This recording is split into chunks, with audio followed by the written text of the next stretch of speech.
അപ്പൊ നിന്റെ ജീവിതത്തിലേക്ക് ദൈവം കടന്നു വരണമെങ്കിൽ നിന്റെ ജീവിതത്തിനെതിരായി നിൽക്കുന്ന ശത്രുവിനെ ബന്ധിച്ച് നീ ആഗ്രഹിക്കുന്ന ഒരു വിശാലത നിന്റെ ജീവിതത്തിൽ വരണമെങ്കിൽ ജോബിന്റെ പുസ്തകം 13-ാം അധ്യായം 14-ാമത്തെ വാക്യം, നീ നിന്റെ ഹൃദയത്തെ സ്ഥിരമാക്കി അവങ്കലേക്ക് കൈമലർത്തുമ്പോൾ നിന്റെ കയ്യിൽ ദ്രോഹമുണ്ടെങ്കിൽ അതിനെ അകറ്റുക,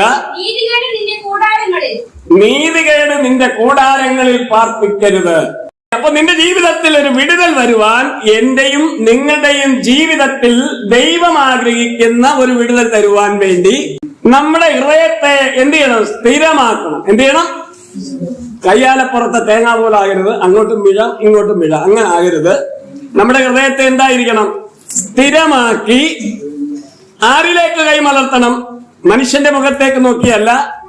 ആമേൻ. ഉന്നതനായ സർവശക്തനായ നിന്റെ സൃഷ്ടിതാവായ ദൈവത്തെങ്കിലേക്ക് നോക്കി നിന്റെ കൈ മലർത്തുമ്പോൾ. സ്തോത്രം. 11-ാം അധ്യായം അതിന്റെ ആമേൻ 15-16 വാക്യം വായിച്ച്. സ്തോത്രം. അപ്പോൾ നീ കളങ്കം കൂടാതെ മുഖമുയർത്തും, നീ ഉറച്ചു നിൽക്കും, ഭയപ്പെടുകയുമില്ല. അപ്പോൾ നീ കളങ്കം കൂടാതെ മുഖമുയർത്തും.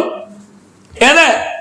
നിന്റെ കയ്യിൽ ദ്രോഹമില്ലെങ്കിൽ, നീതികേട് നിന്റെ കൂടാരത്തിൽ നിന്ന് നീക്കിക്കളഞ്ഞെങ്കിൽ നീ കളങ്കം കൂടാതെ മുഖമുയർത്തും.